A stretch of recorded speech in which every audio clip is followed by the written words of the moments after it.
Hello, everyone. Welcome to another episode of Tagalog Time with Pat. Today, we will be learning how to ask questions in Tagalog. And someone asked me if they could get a copy of these slides, maybe like a PDF form, so that you can print them out and then write on them when you are studying. I have uploaded them onto my Stan store, so you are able to download them if you would like. The link to that is in the description. So let's go ahead and get started. Here is today's agenda. Today we will be learning the different Tagalog question words. Then we will be learning how to use them to make a question formation. We will also be practicing some Tagalog responses and learning some common questions and then doing a lot of practice questions as well. So go ahead and grab a piece of paper and something to write with so that we can get started. So here are some Tagalog question words. There are a lot, and then we're going to be talking about them and then some variations as well. So let's just go through them. They don't have the translation just yet, but as we go through them, the translation will pop up as well. So ano, bakit, saan, kailan, sino, kanino, paano, ilan, alin, and ba. So these are all of the question words that we're going to be talking about today. The very first question word that we're going to learn is ano. So that means what? Ano. If you have ever heard a native Tagalog speaker, they might sometimes say ano as a filler in their conversation. Like if they can't think of the word, they say yung ano, yung ano. So it's like sometimes it can mean or the thing, but technically it means what. So here are the different ways to use ano in a question.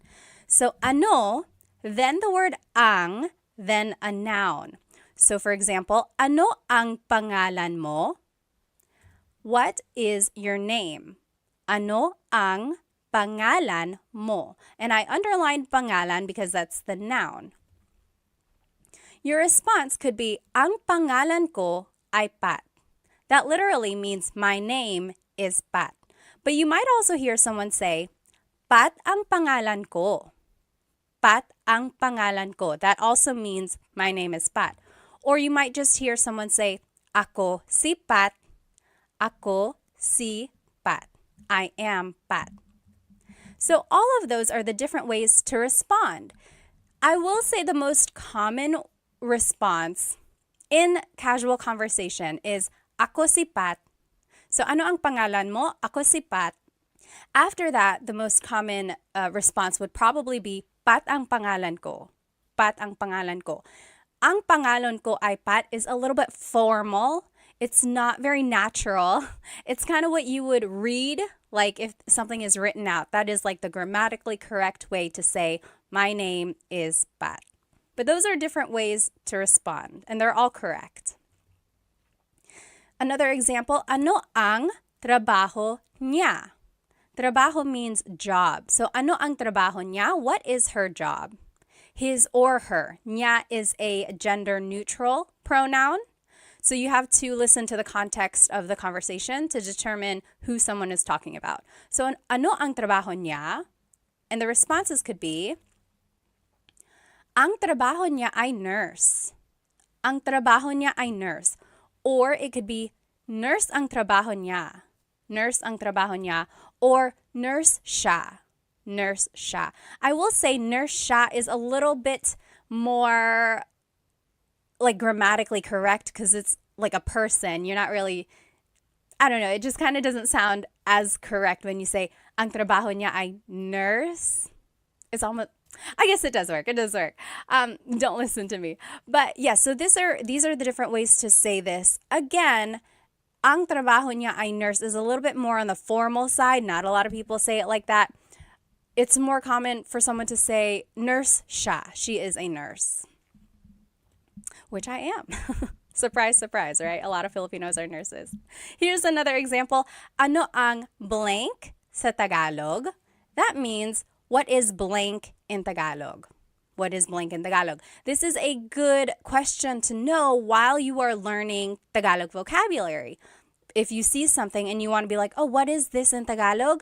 You can say, ano ang blank sa Tagalog? For example, ano ang dog sa Tagalog? the answer would be, dog sa Tagalog ay aso. Dog sa Tagalog ay aso. Or, aso ang dog sa Tagalog. Aso ang dog sa Tagalog.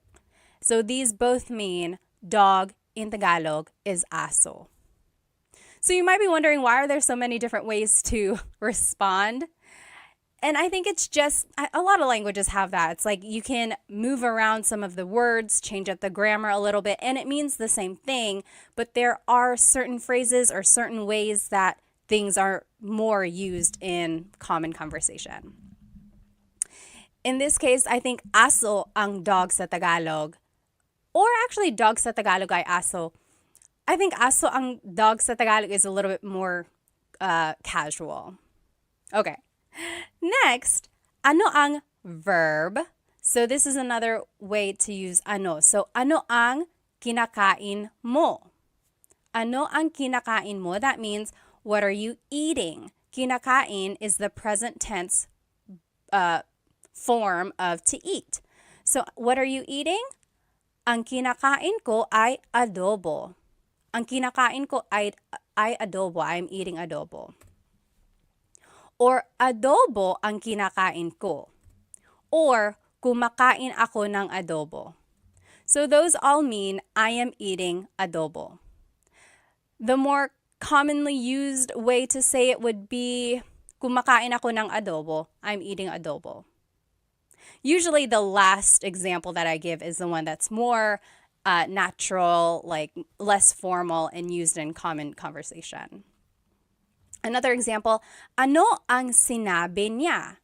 Sinabi means to have said. Like, what did he say? Ano ang sinabi niya? Responses could be, ang sinabi niya ay hindi.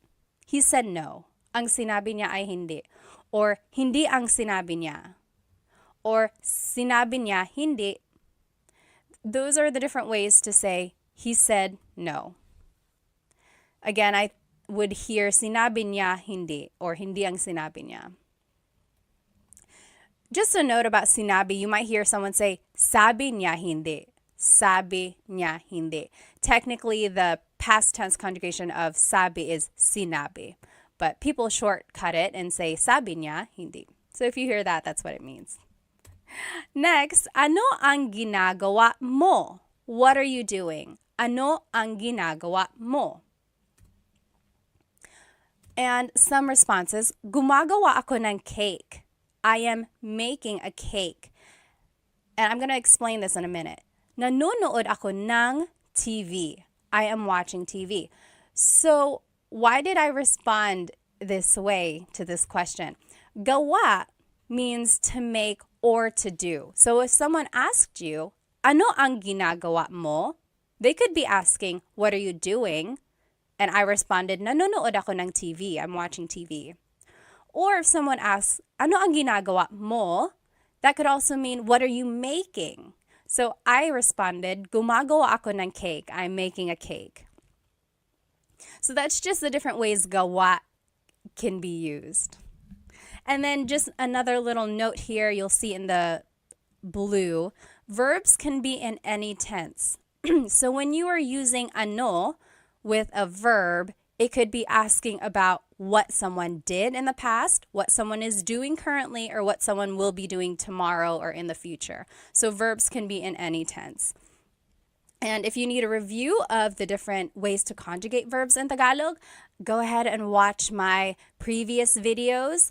I have a video just for present tense conjugation, and then the video after that is for past and future tense. Once you get the patterns down, it's just a matter of learning new vocabulary and trying to remember the different ways they're conjugated. Okay, so here are the different uses for ano. So, ano na means what's up. Na is an emphasis word, or sometimes it means already. And in this case, it's kind of lost in translation. It's just an expression meaning, hey, what's up? For example, if someone was taking a long time to get ready and I'm like, hey, ano na, we're going to be late, ano na. So it's like, hey, what's up? Or if you haven't seen someone in a very long time, you're like, oh, ano na, hey, what's up? So that's just a different way to use ano na. Next, ano ba means what the heck. And ba is a question word, and we'll learn how to use that later at the very end of the lesson. But in this case, again, it's lost in translation, but it means like, what the heck? So for example, if someone bumped into you and they didn't say sorry, you can say, ano ba? Ano ba? What the heck? Or if someone is just joking with you, you can say, ano ba? Okay, so it's an expression meaning what the heck. Next, ano daw?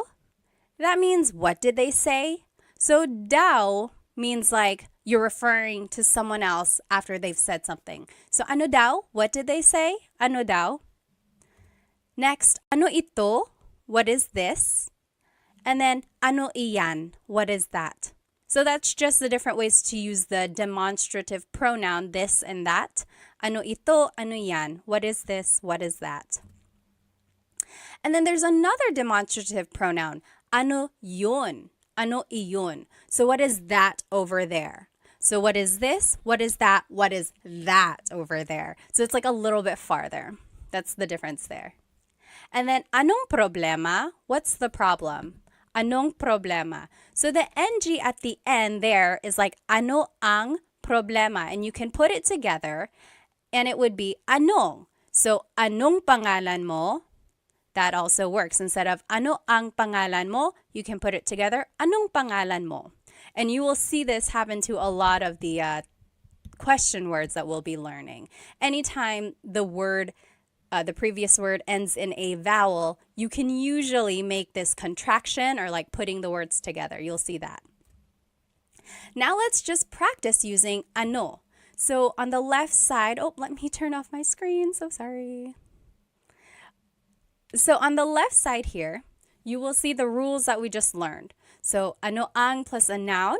The example was, ano ang pangalan mo? Ang pangalan ko ay Pat. Or Pat ang pangalan ko, or ako si Pat. Again, remember, ako si Pat is the more casual way to respond. And then the next example we learned was ano ang plus a verb. So ano ang kinakain mo? What are you eating? And then those are the responses. Kumakain ako ng adobo. Now what I want you to do is to translate these examples. So they're in Tagalog. I want you to translate them to English. So number one, what are you cooking? And then I gave you a vocab hint. Niluluto means cooking. Number two, what is his girlfriend's name? Nobya means girlfriend. Number three, what is cat in Tagalog? 4, what did Mark and John eat yesterday? Kinain means ate. Number 5, what are you watching? Pinapanood means watching. So let's do number 1 together.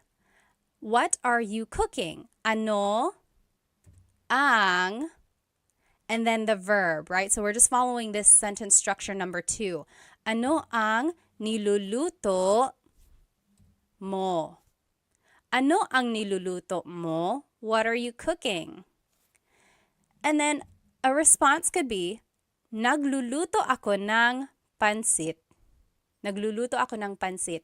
So this kind of brings in all of the different conjugations that we had learned in the previous lessons. So try to remember how to conjugate them. And I'm just thinking here, I guess it can be a little bit confusing because in the question, it's conjugated as niluluto. And that wasn't really one of the conjugation patterns that we had learned. But nagluluto is a nag verb. So I will say there are some variations in the conjugations and you might not recognize them, but just try your best and then we'll go over it, okay?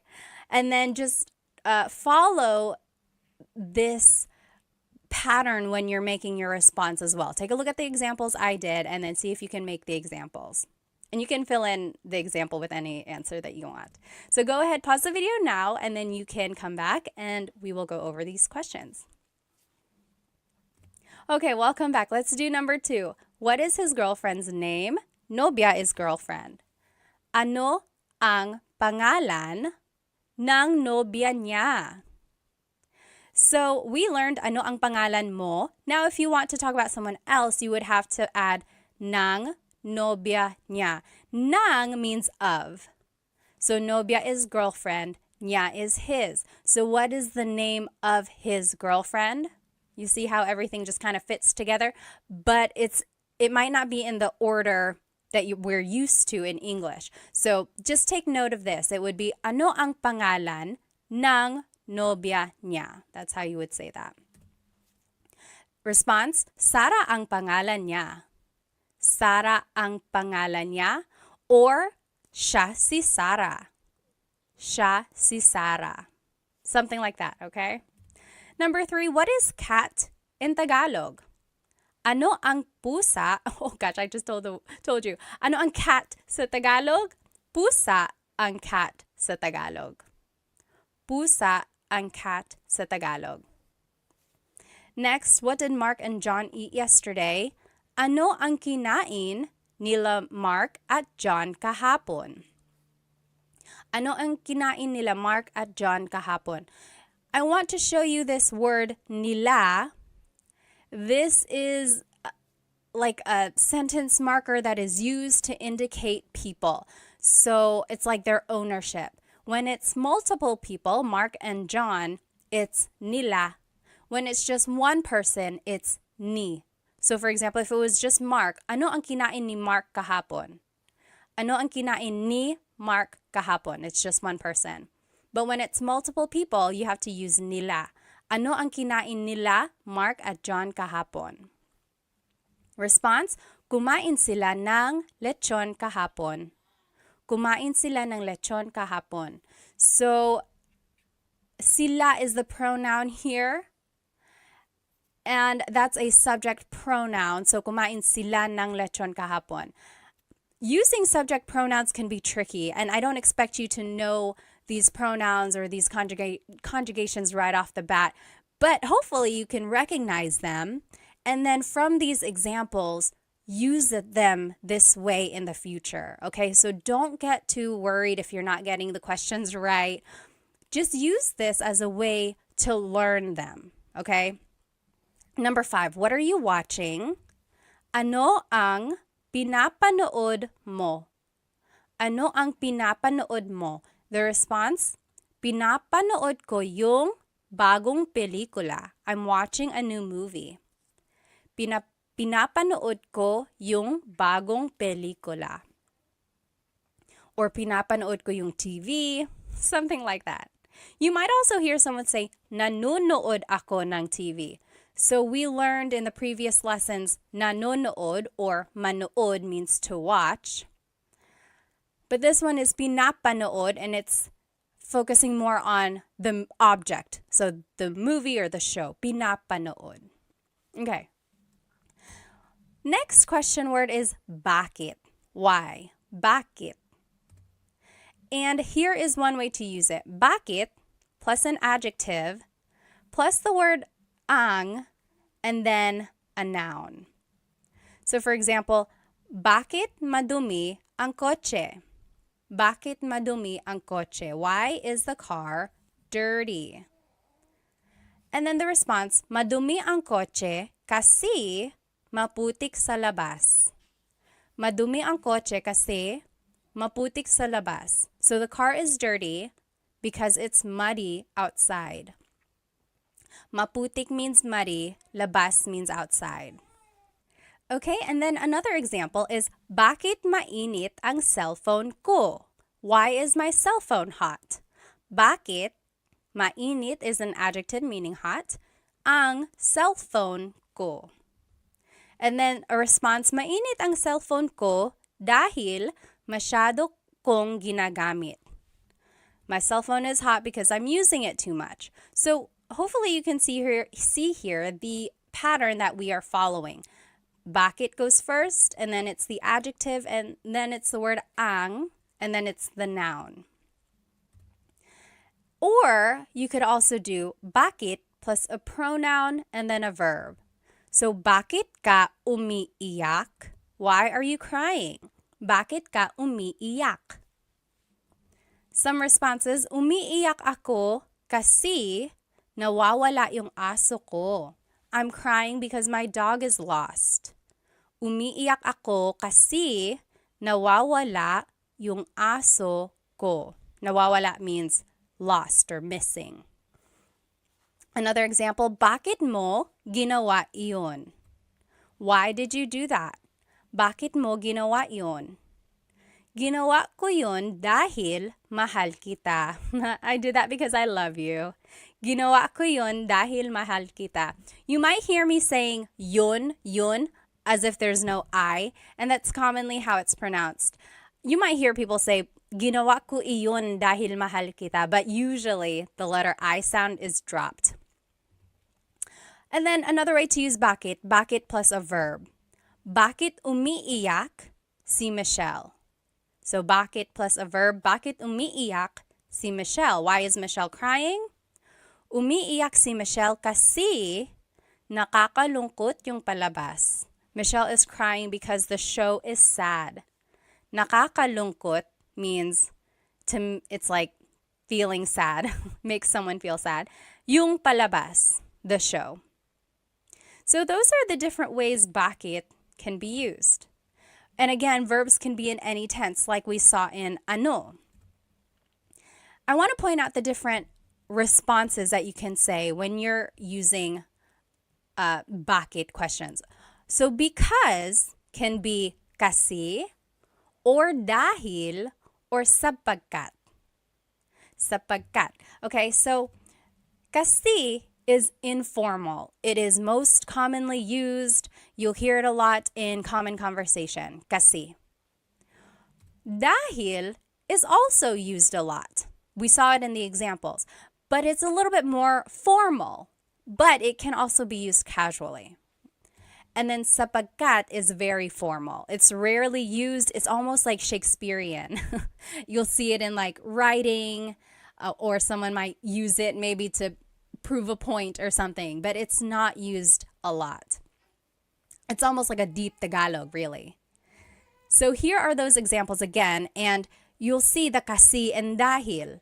So umiiyak ako kasi nawawala yung aso ko. I am crying because my dog is lost. So there's kasi. And then ginawa ko yun dahil mahal kita. I did that because I love you. So there's the kasi and there's the dahil. And they are used interchangeably, but kasi is more casual. Dahil is a little bit more formal, but can also be used casually. Okay? Now, here are the different ways bakit can be used, and it doesn't really have a direct translation. So you might hear, bakit ganito? Bakit ganito? Ganito means like this. So why like this?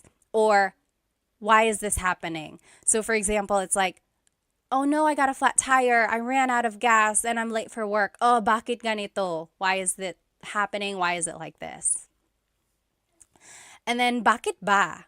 Again, there's that ba question word. When it's added to bakit, it's why with emphasis. So maybe someone is annoying you. They're like, hey Pat, hey Pat. And you're like, oh, bakit ba? Why? What do you need? Bakit ba? And then bakit na naman? Na naman means like, it's a sign of emphasis, or it means like again. Again. So why again? So again, maybe someone is pestering you. They're like, hey Pat. You're like, oh, bakit na naman? What now? And then bakit daw? So daw again is like, what did they say? So it's like, why did they say? So it's like, oh, we can't go in yet. And you're like, oh, bakit daw? Why? Why not? What did they say? So those are the different ways bakit can be used. And just a Taglish tip, I am a big supporter of using Tagalog and English together, Taglish, especially while you are learning Tagalog. So here's one way to do that. Maybe use kasi and then finish your English answer. For example, why are you sad? Kasi I stayed up late why are you tired? And it would be kasi I stayed up late to finish a movie. So instead of saying because, say kasi. And then the more vocabulary you learn, you'll eventually be able to say the whole phrase in Tagalog. Why are you tired? Kasi natulog ako ng late dahil nanonood ako ng movie. Okay, so just insert Tagalog words here and there, And then before you know it, you'll be able to say longer phrases in Tagalog. Now I want us to practice bakit. Here on the left side, again, are the different ways to use bakit. So bakit plus an adjective, then ang, then a noun. Bakit madumi ang kotse? Why is the car dirty? Or bakit plus the pronoun plus a verb. Bakit ka umiiyak? Or bakit plus a verb. Bakit umiiyak si Michelle? Why is Michelle crying? Okay, so those are the different sentence structures when using bakit. And just a tip, when you're making a response, you can use kasi or dahil. Remember, that means because. Here are the questions that I want us to translate. So why are you sad? Malungkot, to be sad. Let's do this one together. Why are you sad? It would be bakit. Then it's the pronoun ka. And then it's the adjective malungkot. Bakit ka malungkot? So that kind of falls under the rule number 2. Bakit plus a pronoun. Instead of a verb, it can be an adjective. Okay, so bakit ka malungkot? Your response, malungkot ako kasi ... I am sad because, malungkot ako kasi namimiss ko ang tatay ko. I'm sad because I miss my dad. Okay, so you can fill in the rest of your response with whatever you want, but hopefully it starts with this same format. So, malungkot ako kasi ... So take a minute, pause the video now, and then we will go back and answer these questions together. Okay, welcome back. Let's start with number 2. Why is Bea laughing? Tumatawa is laughing. So, bakit tumatawa si Bea? Bakit tumatawa? So, there's the bakit, there's the verb. Si Bea. So, it's referring to Bea. Bakit tumatawa si Bea?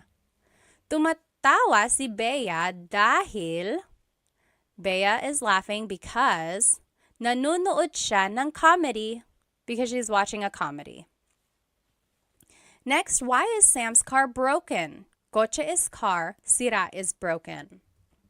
Bakit sira ang kotse ni Sam? So this one kind of falls under the rule number 1, bakit, and then adjective, and then ang, and then the noun, kotse. And then ni Sam just indicates the ownership of Sam. So, bakit sira ang kotse ni Sam? Response could be, sira ang kotse ni Sam kasi luma na siya, because it's old. Sira ang kotse ni Sam kasi luma na siya. Next, why are the kids fighting? Mga bata is kids, nag-aaway is fighting. Bakit nag-aaway ang mga bata? So there's bakit and then there's a verb. So there's rule number 3. Bakit plus a verb. Bakit nag-aaway ang mga bata? Why are the kids fighting? The response, nag-aaway sila dahil magkaiba ang gusto nilang laruin. They want to play with different things. So a couple things I want to point out. Nag-aaway sila. So instead of repeating mga bata, I just said sila, they. And you can do that. Or you could have said, nag-aaway ang mga bata dahil, like you can repeat it again. Or you can use a pronoun like I did. Nag-aaway sila dahil. And remember, you could have said kasi. So it's interchangeable. You'll see in my answer, sometimes I use kasi, sometimes I use dahil. Magkaiba means different. Ang means is. Gusto is to like. Nilang laruin. They are playing. They want to play with different things. Number 5, why is the house messy? Bahay is house. Magulo is messy. Bakit magulo ang bahay? So this one is just directly following rule number 1. Bakit, then an adjective, then ang, then a noun. Bakit magulo ang bahay? Response, magulo ang bahay kasi the house is messy because nagparty kami kagabi. We had a party yesterday. So if you can recognize the different patterns that were used here, that's kind of where it comes from, these questions. And you can add things afterwards to make it specific, like, is it belonging to someone? Are we talking about a place or something like that? So follow these rules on the left side, and then if you have to, add more information at the end. And then when you're making a response, that is where you choose kasi or dahil, and then bring in part of the question into your response as well. If you have any questions about anything we're learning, please feel free to write it in the comments and I will try to respond. The next question we are going to learn is saan. Saan means where. So saan plus a verb. That's an example of how to use this. Saan matutulog si Bobby? Saan matutulog si Bobby? Where is Bobby going to sleep? A response is matutulog si Bobby sa sala. Bobby is going to sleep in the living room. Matutulog si Bobby sa sala. Now, you might also hear saan plus a pronoun plus a verb. For example, saan ka pupunta? Where are you going? Saan ka pupunta? That should have saan. It just says sa there. Sorry about that. So then the response, pupunta ako sa tindahan. I am going to the store. Pupunta ako sa tindahan. So that's the difference there. If you are talking about someone specific, you would add si and then their name. Saan matutulog si Bobby? Or if you just want to use a pronoun, the pronoun would go right after the question word. Saan ka pupunta? Okay, so those are the different ways to use it. I do want to point out that your response has this word sa. Sa. When the question is saan, the response is sa. Sa is a preposition and it means at a place, but it can mean to or from or something like that. So sa has a lot of different translations depending on the context. In this case, it means at a place or to, okay? Next, there's this question word, nasaan. So it's similar to saan, but it's nasaan. And here are the different ways to use it. Nasaan plus ang plus a noun. For example, nasaan ang CR? CR is comfort room in Tagalog, or in the Philippines, that's what they refer to the bathroom as. Where is the bathroom? Nasaan ang CR? The response, nasa labas ang CR. The bathroom is outside. Nasa labas ang CR. Or you could ask about a person. Nasaan si a person? Nasaan si nanay? Where is mother? Nasaan si nanay? The response, nasa trabaho si nanay. Mother is at work. Nasa trabaho si nanay. Now I want to point out that the responses all start with nasa. Okay, so when the question is nasaan, now your response has to have nasa. So that was a difference that's here. So when it's saan, the response has sa. When it's nasaan, the response has nasa.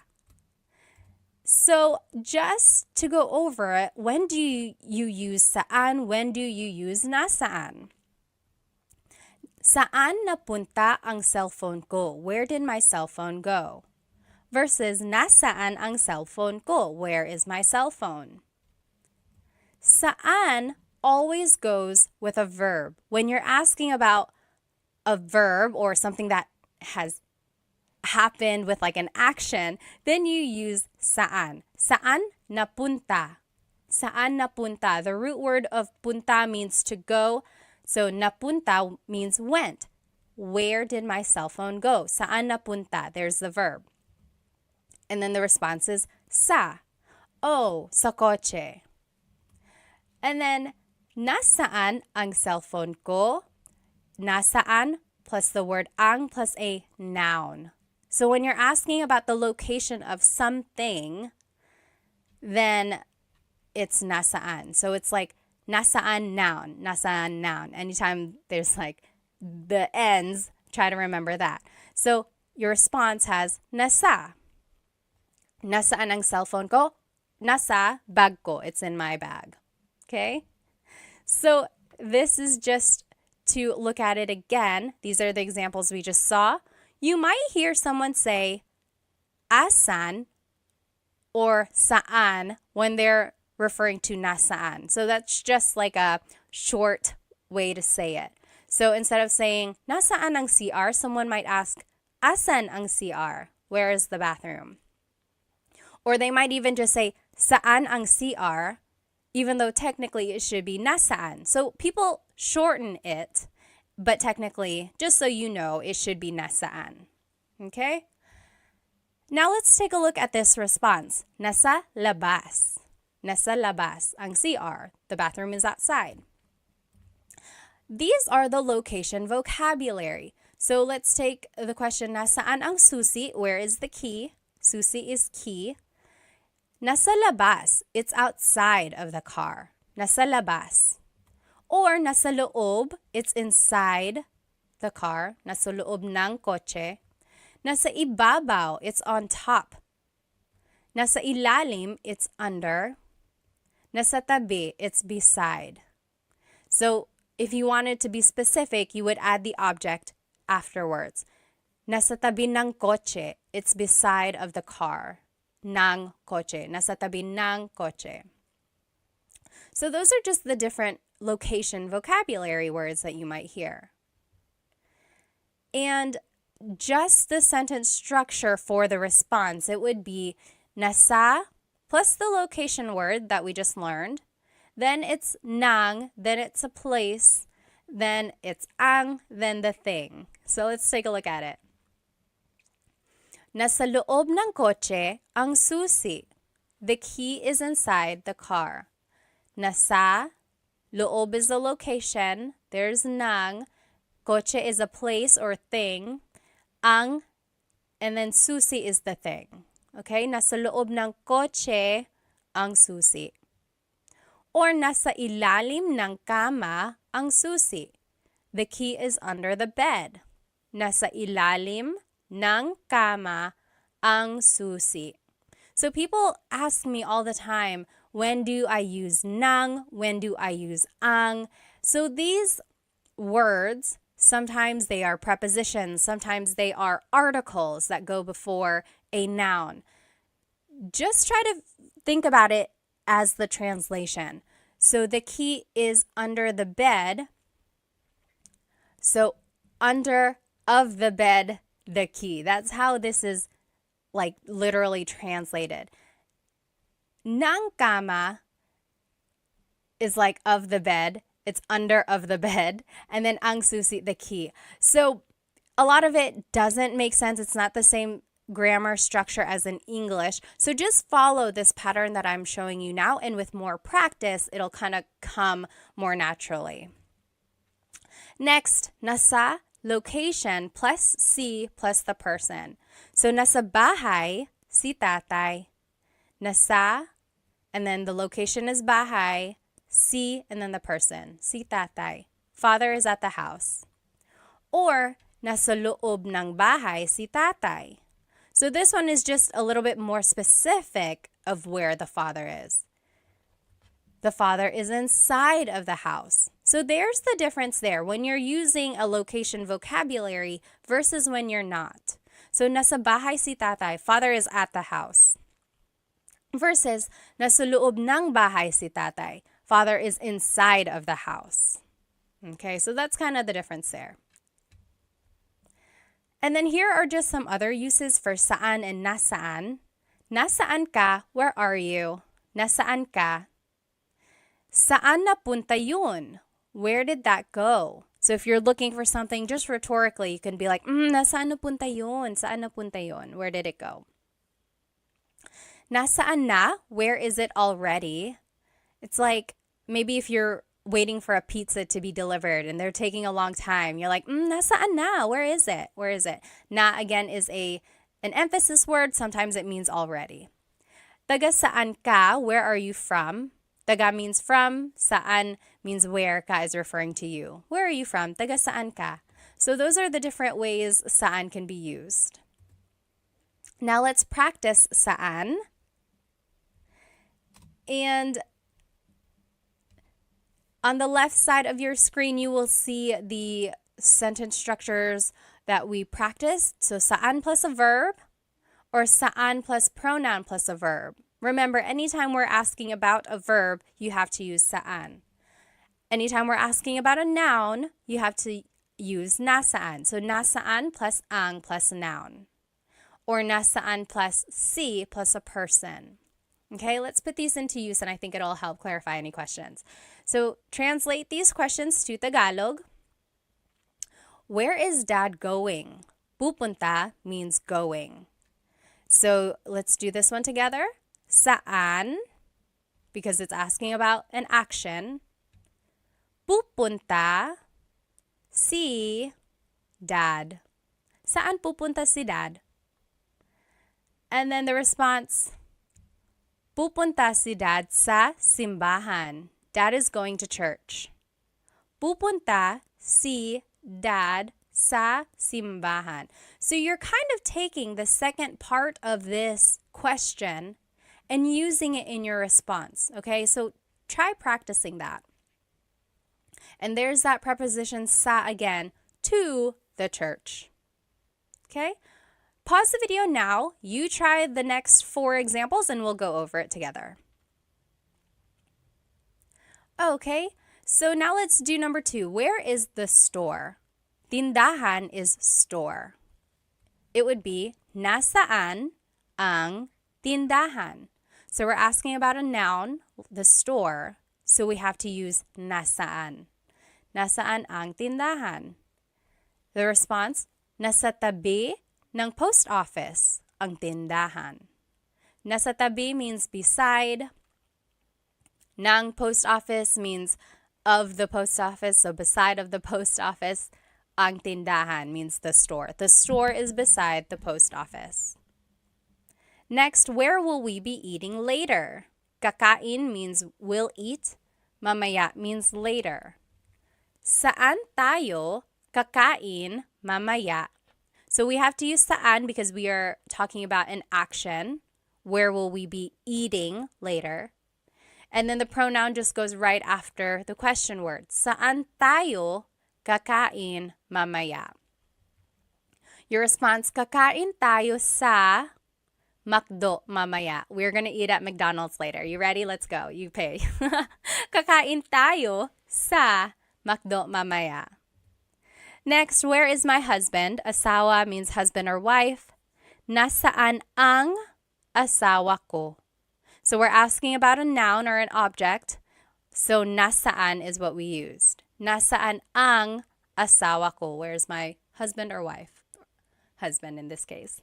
Number 5, where is John? Oh, your response, nasa kusina siya. Nasa kusina siya. He is in the kitchen. So remember, anytime you're using nasaan, your response has to have nasa. And then up here in the previous example, anytime you're using saan, your answer has to have sa. And then last one, where is John and Simon? Nasaan sina John at Simon? So it's nasaan because we're just asking about them, not about what they're doing or where they are doing something. And then it would be nasa labas sila, they are outside. Or nasa labas sina John at Simon. So you can add their names again. Or you could just add the pronoun. And then I added that here in the number 4 example, nasa kusina ang asawa ko. So you can repeat that part of the question, or you can just use a pronoun. Okay, so up to you. So these are the question words that we have learned so far. Ano means what. Bakit means why. Saan means where. Okay? And this is where we're going. We're going to see what these other ones mean. Now, we're going to talk about kailan. Kailan means when. When. So if you want to use it in a question, it would be kailan ang, and then a noun. Kailan ang kaarawan mo? When is your birthday? Kailan ang kaarawan mo? Sa March ang kaarawan ko. My birthday is in March. Sa March ang kaarawan ko. Kailan ang handaan? When is the gathering? When is the party?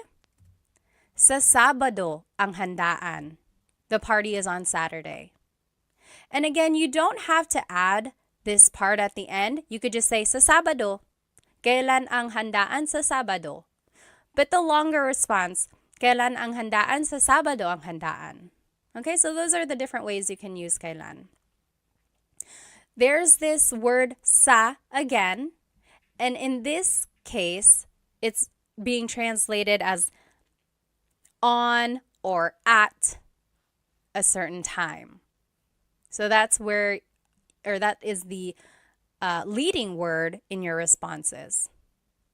Next, you can use kailan with a verb. So, kailan aalis si Nadine?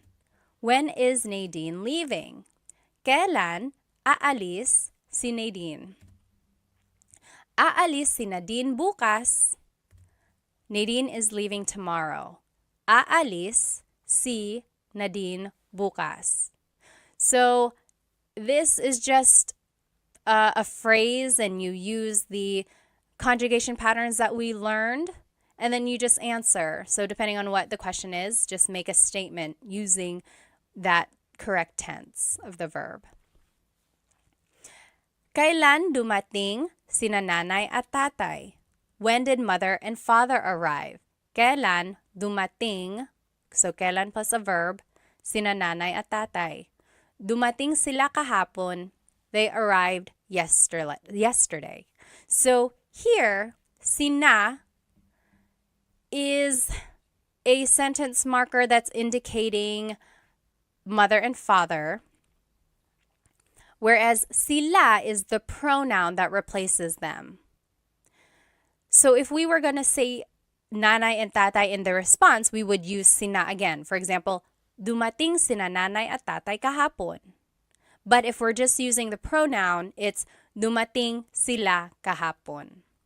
Okay, so that's how you would use kailan in a verb. So there are the different sentence markers when you are using a name in your question. When it's one person, it's si. Kailan aalis si Nadine? When it's more than one person, it's sina. Kailan dumating sina nanay at tatay? All right, then you could do kailan plus a pronoun plus a verb. Kailan ka uuwi? When are you going home? Kailan ka uuwi? So there's kailan, there's the pronoun, there's the verb. We're just following the pattern here. Then, uuwi ako mamaya. I am going home later. Uuwi ako mamaya. Another example, kailan sila ikakasal? When are they getting married? Kailan sila ikakasal? Ikakasal sila sa susunod na buwan. They are getting married next month. So hopefully you're recognizing some of this vocabulary from our previous lessons. So we're pulling those patterns of conjugation and the vocabulary words from those lessons, and now we are using them in like a hypothetical conversation, right? So it's all building on each other. Now I want to show you the responses. The response might have the word nung or sa. We already talked about sa. Let's see what nung means. So nung means something happened in the past. Sa means something will happen in the future. So for example, kailan sila ikakasal? When will they get married? The response, sa susunod na buwan, next month. So sa July or sa June, in June or in July. But sa is thinking of the future. When are they getting married? Next month or in June, in July. So sa is the future. However, nung is talking about the past. So kailan sila ikinasal? So that's the past tense conjugation of to get married. They got married when? Nung nakaraan buwan. So last month. Or nung February, nung January. So last February, last January. So that's the difference there. Sa versus nung. Okay? And there's the emphasis there. And here are just some other ways to use kailan. Kahit kailan, that's just an expression meaning anytime, whenever. So maybe someone is inviting you to eat out for dinner. They're like, oh, when are you available? When can you go out for dinner? You're like, kahit kailan, anytime. Or hanggang kailan means until when. So maybe your car is broken, it's in the shop. They're like, oh, you have to keep the car here. And you're like, hanggang kailan? Until when? How long does it have to stay here? And then next, kailan nangyari yun? When did that happen? Kailan nangyari yun? Nangyari means happened, and then yun means that. Kailan nangyari yun? And then just a pronunciation tip, it's pronounced kailan, kailan, but you will often hear it pronounced kailan, kailan. Kailan ang kasal? Kailan ang kasal? But it's not wrong to hear kailan ang kasal. It's a little bit more formal. Okay. So here are some examples. On the top left here, you will see the kailan rule. So kailan plus ang plus a noun. Kailan ang kaarawan mo? Kailan plus a verb? Kailan aalis si Nadine? Kailan plus a pronoun plus a verb. Kailan ka uuwi? When are you going home? And then here are the examples I want us to practice. Number 1, when is your vacation? Bakasyon is vacation. So let's just follow, I think it would be rule number 1. Kailan ang bakasyon mo? So kailan, then the word ang, then the noun, which is vacation, and then the pronoun. Kailan ang bakasyon mo? The response, sa susunod na linggo ang bakasyon ko. Next week. My vacation is next week. So a couple things I want to point out in the response. It should have the word sa because it's talking about the future, right? It will be next week. So there's sa. And then just try to remember how to phrase things. And if you weren't able to watch or if you don't remember the past lessons, just go from here and just copy my sentence structures. Okay, so moving forward when you answer these questions, see if you can follow these sentence structures. Okay, so go ahead and pause the video now, and then we will go over the examples in just a minute. Okay, so number 2, when are you leaving? Aalis means leaving. Kailan ka aalis? That's just rule number 3. Kailan plus the pronoun plus the verb. Kailan ka aalis? The response, aalis ako sa Lunes. Aalis ako sa Lunes. So there's sa because it's a future action. Number 3, when did Tony come back? Bumalik means came back. Kailan bumalik si Tony? So this is rule number 2. Kailan plus a verb. Kailan bumalik? And then you add si Tony. The response, bumalik si Tony kahapon. He came back yesterday. Bumalik si Tony kahapon. Number 4, when did you buy that? Binili means bought. Kailan mo binili yan? Kailan mo binili yan? So that's rule number 3. Kailan plus the pronoun plus the verb. Kailan mo binili yan? Binili ko yan nung isang linggo. Or binili ko ito nung isang linggo. I bought that last week or I bought this last week, depending on how you want to answer your question. Number 5, when are you going to sleep? Matutulog means will go to sleep. So, kailan ka matutulog? This is just rule number 3. Kailan plus a pronoun plus a verb. Kailan ka matutulog? Matutulog ako mamaya. Matutulog ako mamaya. I know it can get a little tricky figuring out which structure to use, and then when there's a pronoun or when there's like added information that has to be added to the end. I know it can get tricky, but use these examples to see the patterns in use and then try to use them in the future. Okay, so don't get bogged down if you're not getting the answers right. Really just use this as another form of learning, right? It's okay if it's not correct yet, but I want you to see how they are being used. Okay, so the next question word we are going to learn is sino, and that means who. Sino. So these are the different ways sino is used. Sino plus the word ang, then it's a verb, a noun, or an adjective. So it's easy because you just have to use sino ang, and then you just fill in the end with a verb, noun, or an adjective. Sino ang kumakanta? Singing. Who is singing? Sino ang kumakanta? Ang kumakanta ay si Mario. Si Mario ang kumakanta, or kumakanta si Mario? Si Mario. I wanted to show you all the different ways a response could be made. So, sino ang kumakanta? Who is singing?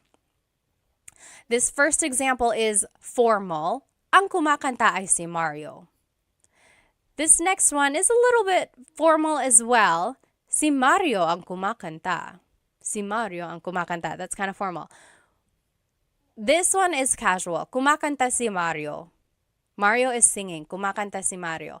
And then this last one is just a short answer. So, si Mario. Who is singing? Mario. So those are the different ways you can say Mario is singing. Those are the different responses. And then there is the word that has to be in the answer. Si. Because we're asking about a person, your answer has to have si or sina if it's more than one person. We'll see that. So now if you are going to fill it in with a noun, sino ang mga magulang mo? Mga magulang means parents. Sino ang mga magulang mo? Who are your parents? Ang mga magulang ko ay sina John at Mary. So that's what I was just saying. Si is for one person, sina is for more than one person. So, ang mga magulang ko ay sina John at Mary. My parents are John at Mary and Mary. Another way to say it is sina John at Mary ang mga magulang ko. Or sina John at Mary. So those are the different ways to say John and Mary are my parents. When in doubt, go ahead and just use the shortest answer. I don't want you to sound redundant, and then I also don't want you to have to think of too many vocabulary words or an extended sentence structure. So just answer it with the shortest answer because it's still correct. Sino ang mga magulang mo? Sino John at Mary. And then, if it's an adjective that you're asking about, it would be sino ang, and then the adjective. Sino ang pagod? Pagod means tired. Who is tired? Sino ang pagod? Ang pagod ay ang mga bata. The kids are tired. Ang pagod ay ang mga bata. That one's formal. Next, ang mga bata ang pagod. Ang mga bata ang pagod. That is also formal. Or, pagod ang mga bata. Pagod ang mga bata. That one is casual. That is what I would say a lot more than the other two. And then the short answer, ang mga bata. Sino ang pagod? Ang mga bata, the kids. The kids are tired. So those are the different ways to say the kids are tired. Now, let's take a look at the responses. Si and sina. Si is for one person. Sina is for multiple people. So an example, kumakanta si Mario. Si Mario, because it's just one person. Versus kumakanta sina Mario at Jane. Mario and Jane are singing. So sina is used because there's more than one person. Now you can also respond with a pronoun. So sino ang pagod? Who's tired? You can say, ako, me, ako. Or sino ang pagod? Siya. Him, he is, siya. Sino ang pagod? Ikaw, you. You are tired, ikaw. So you can just respond with a pronoun. So I would say that, like, sino ang pagod? Ako. Just say ako. Keep it easy, right? And then here are the different pronouns. So ako is I, siya, he or she, so that's gender neutral. Sila, they. Ikaw, you, singular. Kayo, you all, plural. Tayo is we inclusive, that's you and me, all of us. We are all tired. Maybe we all ran a race together. We are all tired. Pagod tayo. And then pagod kami, me and my husband Chris, we ran. Only us, we did. So pagod kami, we are tired. Not you. I'm just telling you about it. Okay? Now here are other ways sino is used. Sino siya? Who is he? Who is she? Sino siya? The response, siya si Pat. She is Pat, or that is Pat. Sino ito? Who is this? Sino ito? Ito si Pat. This is Pat. Ito si blank. Sino yun? Who's that? Sino yun? Yun si Pat. That's Pat. Or sino ka? Who are you? Sino ka? The response, ako si Pat. Now, I do want to say, you really shouldn't say sino ka if you want to be polite. Sino ka is kind of rude or just a little blunt. Like, sino ka? Who are you? So it would be more polite to say, sino po kayo? So for one thing, add po to be respectful. And then when you're adding po, you have to use the plural you pronoun. So kayo, sino po kayo? That's a lot more polite instead of saying sino ka. If you want to ask, who are you again? Sino po kayo? And then just a pronunciation tip. If you have sino ang in a question, you might hear sinong. So they put it together. So sinong kumakanta? Who is singing? Sinong kumakanta? Instead of sino ang kumakanta, it's sinong kumakanta. Okay? Now let's practice some translations when we're using sino in a question. So sino ang plus a verb, noun or object or adjective. And here are the examples there. And let's do number 1 together. Who is taking a shower? Naliligo means to take a shower or taking a shower. So it would be sino ang naliligo. Sino ang plus the verb. Sino ang naliligo? Easy, right? The response, si George ang naliligo. Si George ang naliligo. Or the simplest answer, si George. Si George. But you have to add si or si na because that is the indicator of a person. You have to add that in your response. So go ahead and take a minute, pause the video now. You finish the examples and then we'll go back and do them together. Okay, welcome back. Let's do number 2. Who is your sibling? Sibling in Tagalog is kapatid. Sino ang kapatid mo? So kapatid is a noun. So sino ang kapatid mo? The response, kapatid ko si Sam. Kapatid ko si Sam. Or it could be, si Sam ang kapatid ko. Si Sam ang kapatid ko. Remember, there are different ways to respond. Number 1, we said, si George ang naliligo. It could have also been, naliligo si George. So again, you can look back at the different ways a response can be made. When in doubt, just say the shortest answer.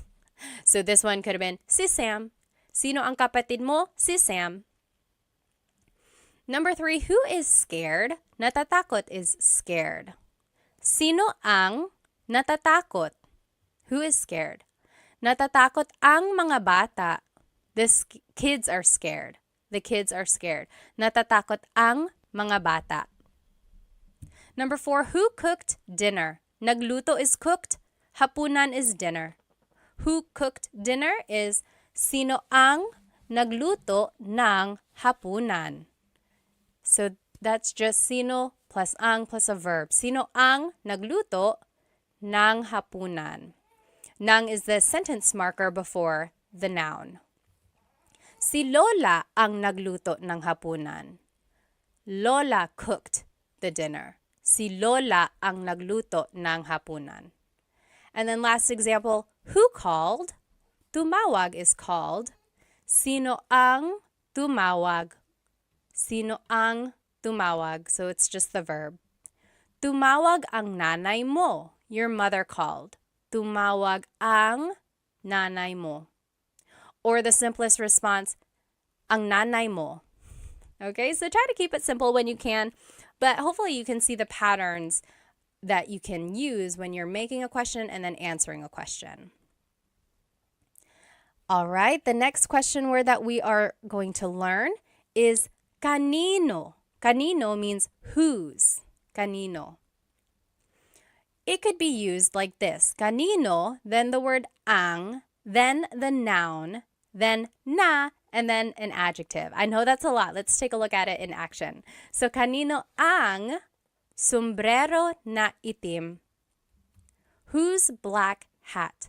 Kanino ang sombrero is hat, na itim. Itim means black. Now the response. Kay Jacob ang sombrero na itim. The black hat belongs to Jacob.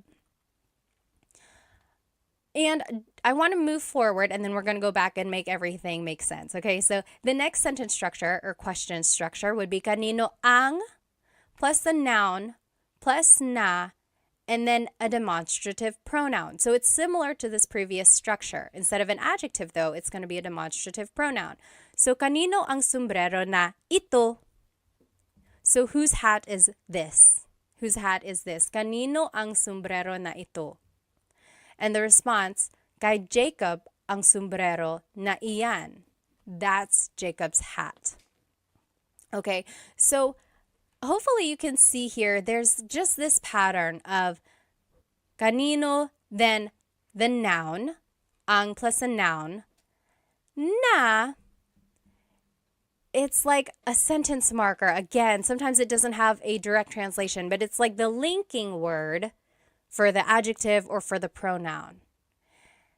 And then just a pronunciation tip, kanino ang can be put together in a contraction. It would be kaninong. Kaninong sombrero na itim. Or kaninong sombrero ito. All right. When using the contraction, though, you drop the na if there's a demonstrative pronoun. So, kaninong sombrero ito, you wouldn't say kaninong sombrero na ito. So that's just one thing. It's kind of redundant when you add the na again. So just to respond, you would use an ownership marker, then the person, then the word ang, then the noun, then na iyan. So let's see what that would look like. Kanino ang bahay na iyan? Whose house is that? Kanino ang bahay na iyan? Here are the different ownership markers. So one of these has to be in your response. If there's only one owner, it's kay, kay. If there's multiple owners, it's kina, kina. More than one person, it's kina. If there's not a person, if there's no one's name, then you would have to use sa, sa. So it's an improper noun or an unnamed person. So we'll see what that would look like. So an example here, kanino ang bahay na iyan? Whose house is that? Or kaninong bahay yan? If it's just one person, it would be kay Rose ang bahay na iyan. Kay Rose yan. So we are using kay because it's just Rose. It's just one person, Rose. Versus if there's multiple owners, so kaninong bahay yan? Whose house is that? Kina Mike at Ana ang bahay na iyan. Or kina Mike at Ana yan. That is Mike and Anna's house. So I want to point out there's kina. that is when you would use kina when there's more than one person owning that thing. Now, kanino ang bahay na iyan? Whose house is that? Sa kapatid ko ang bahay na iyan. That is my sister's house. That is my sibling's house. Sa kapatid ko ang bahay na iyan. Or sa kapatid ko yan. That is my sisters. That is my siblings. So you see how the person is unnamed? It's just kind of an improper noun. It's like a general answer. So that is when you would use sa, when the person is unnamed. It's just like a person in general speaking. Okay, so here are some more ownership pronouns that you could use when answering a kanino question. So, akin means mine. Iyo means yours singular. Kanya means his or hers. Inyo means your plural. Maybe it's your house, bahay ninyo, or inyo. And then atin is our inclusive. Amin is ours, me and my husband, Chris. And then kanila is theirs. So here's an example of how to use that. Kanino ang bahay na iyan? Whose house is that? Akin yan. That's mine. Akin yan. Or inyo yan. That's yours. You all live in one house. Inyo yan. That's your house. Or kanila yan. That's their house. Kanila yan. Okay, so that's how to use these ownership pronouns. I want to show you, let's go back to the first example we learned. I know it's a lot of words in this one. So, kanino ang sombrero na itim? Whose black hat is this? So, sombrero is hat, itim means black. But they are interchangeable. Like you can switch them around and it would still mean the same thing. For example, kanino ang itim na sombrero? So instead of saying, kanino ang sombrero na itim, you might hear, kanino ang itim na sombrero? So in Tagalog, you can switch the adjective and the noun around and it will still make sense. And why does that happen? It probably just goes back to baybayin or to the evolution of Tagalog in general. So the adjective and the Tagalog vocabulary word can be interchangeable and they mean the same thing. Another example, kanino ang sombrero na pula? Pula means red. So whose red hat is this? You can switch it up and it could be kanino ang pula no sombrero. So we just switched it. But I want to show you that when you switch it, you can make a contraction, meaning you can put pula and na together. And now it would be kanino ang pulang sombrero? Whose red hat is this? Okay, so those are the two things I want you to get out of this slide. First, you can switch the adjective and the noun. So you can switch them in the question and it will still make sense.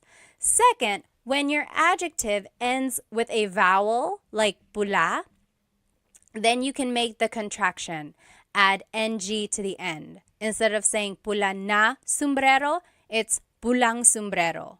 Pulang sombrero. We can't do that with the word itim because it ends with a consonant. There's nothing to put together. It would still have to stay itim na sombrero. Okay, so to respond to this question, kanino ang sombrero na pula? It would just be, kay Mary ang pulang sombrero. That is Mary's hat, or that hat belongs to Mary. Kay Mary ang pulang sombrero. Okay, so your response has to have the ownership marker, kay, because it's one person, and then you can add the rest of the phrase. But remember, your simplest answer would be kay Mary, kay Mary. Now, let's practice using kanino in a question. So, kanino ang plus a noun plus na plus the adjective. Or kanino ang plus a noun plus na plus a demonstrative pronoun. Kanino ang sombrero na ito versus kanino ang sombrero na itim. And then the response has to have the ownership marker. Remember, kay or kina or sa. Then it's the person. Then it's ang noun na iyan. Or you could just use the simplest answer. Let's take a look at these examples. Whose house is the big one? Whose house is the big one? Malaki means big. Bahay means house. It would be kanino ang, then it's the noun bahay na malaki. So whose house is the big one? Kanino ang bahay na malaki? The response, here's another way to say it. Kanino ang malaking bahay? So this just goes back to the previous slide. Remember, the adjective and the noun can be switched. And if the adjective ends in a vowel, then you can make a contraction. Malaking bahay. Instead of malaking na bahay. Malaking bahay. And then the response would be, that's it. The response is actually example number 2. So pause the video now, answer the rest of these questions, and then we will go through it. Okay, welcome back. Number 2, that is Teddy's house. It would be, kay Teddy ang bahay na malaki na yan. Or kay Teddy ang malaking bahay na iyan. Or the simplest answer, kay Teddy. Kay Teddy. Okay, so see if you can recognize kind of where the noun would go, where the adjective would go, and then see that you can switch them up and it would still make sense. Next, number 3, whose child is that? Child in Tagalog is anak. Kanino ang anak na iyan? Kanino ang anak na iyan? So that's rule number 2. Kanino plus ang plus noun plus na plus the demonstrative pronoun. Or kaninong anak yan? Kaninong anak yan? This second part is how it would be pronounced. I just want to show you how it would be pronounced. It's not technically the correct spelling of things, but that's how you would hear it or say it quickly. Kaninong anak yan? Whose child is that? Number 4, that is Chris and AJ's child. Kina Chris at AJ ang anak na iyan. Kina Chris at AJ ang anak na iyan. I want to point out kina, that is the ownership marker that you use when there's multiple people. And then the short answer, kina Chris at AJ. Kina Chris at AJ. Number 5, whose cell phone is this? Kanino ang cellphone na ito? So that's following sentence structure number 2. Kanino ang, the noun is cell phone, na, ito is the demonstrative pronoun. And just quickly speaking, someone might say, kaninong cellphone ito? Kaninong cellphone ito? So the na is dropped usually. Whenever someone is speaking quickly, the na is dropped. But I want to point out that technically there is a na. I don't think I would be a very good teacher if I didn't tell you the correct technology, like the technically correct way to say these things. But in colloquial speaking or in common conversation, the na is dropped. Kaninong cellphone ito? And then the response, that is my cousin's cell phone. Cousin in Tagalog is pinsan. Sa pinsan ko ang cellphone na iyan. So I want to point out sa is the ownership marker that you use because it's not a specific person, right? The person is unnamed. So sa pinsan ko ang cellphone na iyan. Or just in common conversation, you might hear, sa pinsan ko yan. Sa pinsan ko yan. Or even the shortest answer, sa pinsan ko. Sa pinsan ko. Okay. Let's just look at all of the questions that we have learned here. So we learned ano means what, bakit means why, saan means where, sino means who, kanino means whose. Then we're going to learn these last 4 here. Next, paano means how. Paano means how. So, paano plus a verb. Paano magluto ng adobo? How does one cook adobo? Paano magluto ng adobo? Or paano gumawa ng video? How do you make a video? How does one make a video? Paano gumawa ng video? So there's the paano question word. Then it's a verb that follows. And then ng plus a noun. Another way to use paano is paano plus a pronoun plus a verb. So paano ka uuwi? Paano ka uuwi? Paano ka umuwi? How did you get home? Paano ka umuwi? Or, paano mo nalaman yung balita?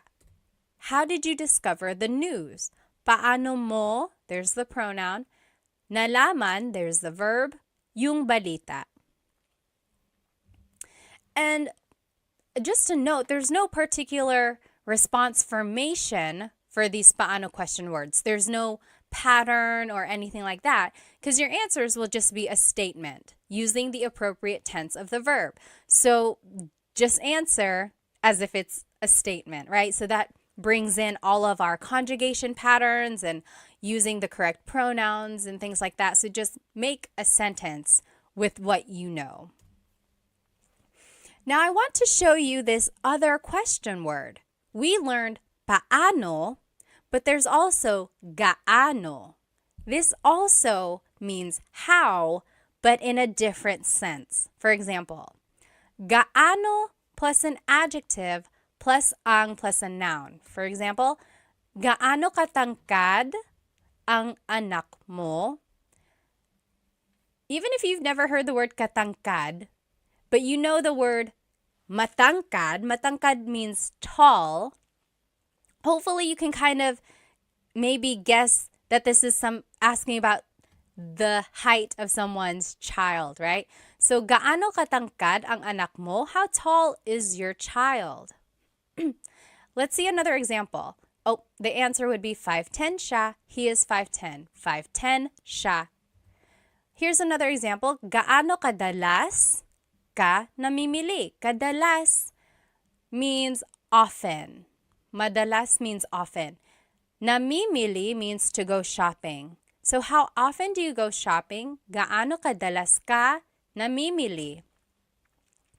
Namimili ako linggo-linggo. I go shopping every week. Namimili ako linggo-linggo. So I want to point out that when it says to use an adjective, we're actually using the adjective with a ka prefix. So technically the adjective is matangkad, tall, matangkad. But when we're using it in a gaano question, we have to use the ka prefix, katangkad. Gaano katangkad ang anak mo? And the ka prefix is a way to show the quality of something. It's asking about the characteristic of that adjective. It's a little interesting. So when we're asking gaano katangkad, it's like asking about that person's adjective or that height. So yes, again, the prefix ka is used when measuring the extent of that adjective. And then just a pronunciation tip, if you happen to see gaano ang something, it's usually put together and it's gaanong. So gaanong katangkad ang anak mo? We didn't have ang in these examples because technically you don't need it, but some people add it still, and it would be gaanong katangkad ang anak mo. So both of those are correct.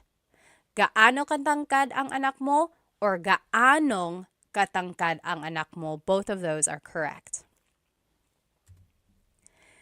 Now, we learned paano, we learned gaano. Now there's this question, magkano. Magkano. Let's see what they all mean. So, paano is asking about an action, right? Paano gumawa ng adobo? How do you make adobo? It's asking about the action. Paano gumawa ng adobo? Or paano mo nakuha ito? How did you get this? Paano mo nakuha, the action to get, ito. Another way to ask how is gaano, but this is asking about the extent of something. Gaano kabilis ang kotse mo? How fast is your car? Gaano kabilis ang kotse mo? So it's asking about the speed of your car. And then magkano is asking about the cost of something. Magkano ang t-shirt? How much is the t-shirt? Or magkano po? How much is this po? Po is just a sign of respect. So how much is this? Okay, so very interesting. These words sound alike, but they are used for different situations. Now, here are just some other paano uses. So, paano nangyari yun? How did that happen? Paano nangyari yun? Yari means happen. And then yun means that. Paano nangyari yun? How did that happen? Or paano na ngayon? What now? Ngayon means now. So technically this is like, how now? It's a rhetorical question when something goes wrong. Like, oh no, I lost my job. Paano na ngayon? What now? What am I going to do now? And then just a pronunciation tip. It's technically paano.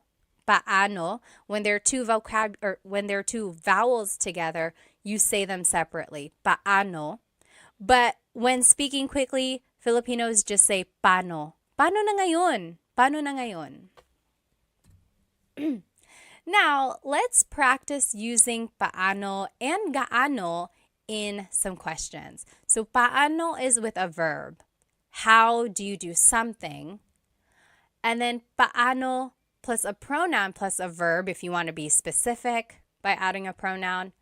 Gaano uses an adjective. So, gaano plus adjective plus ang plus a noun.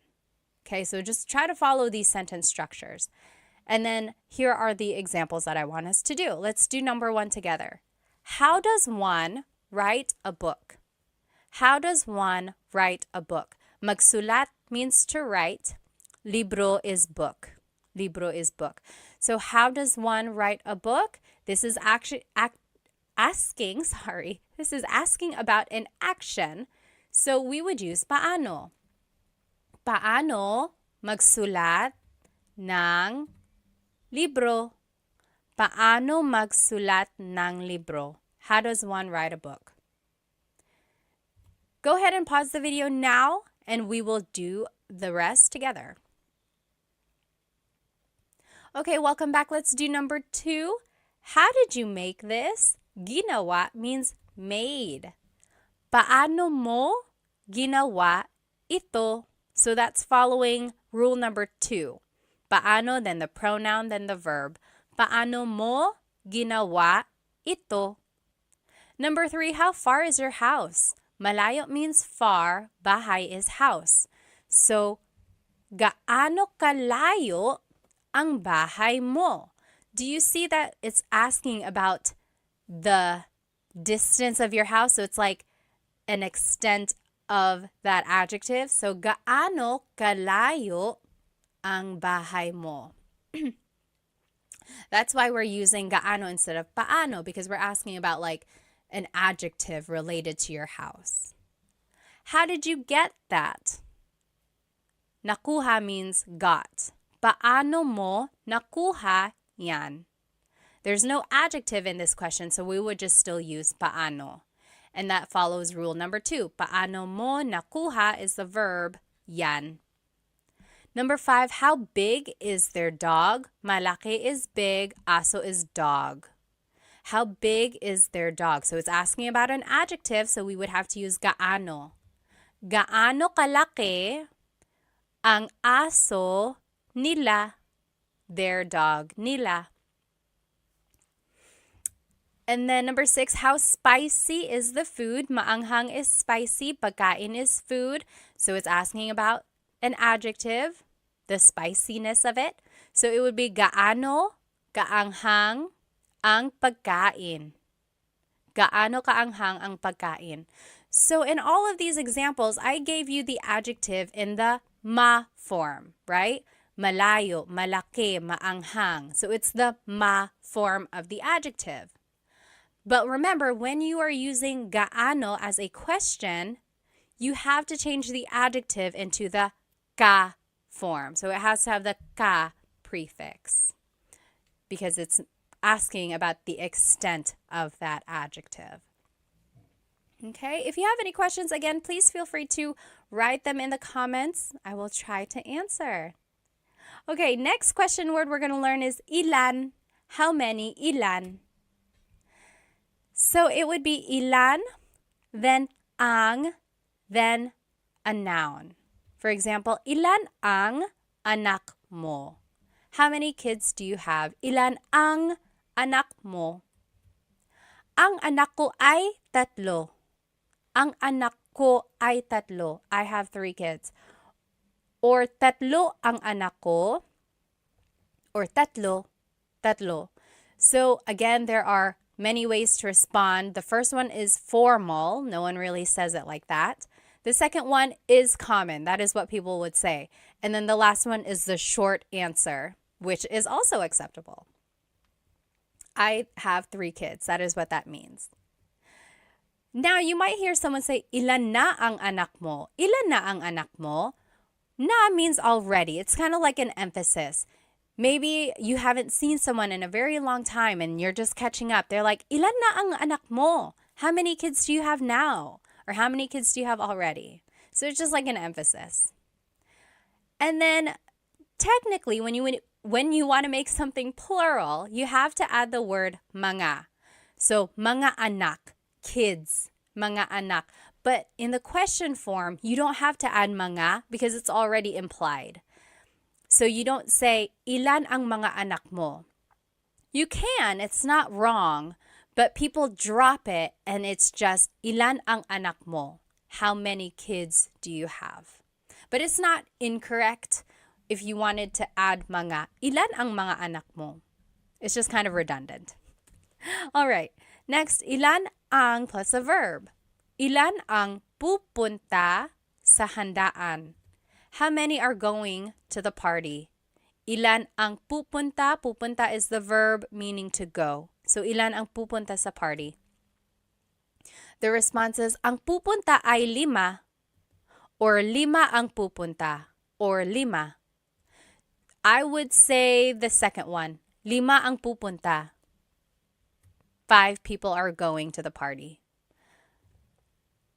Next example, ilan ang kakain dito?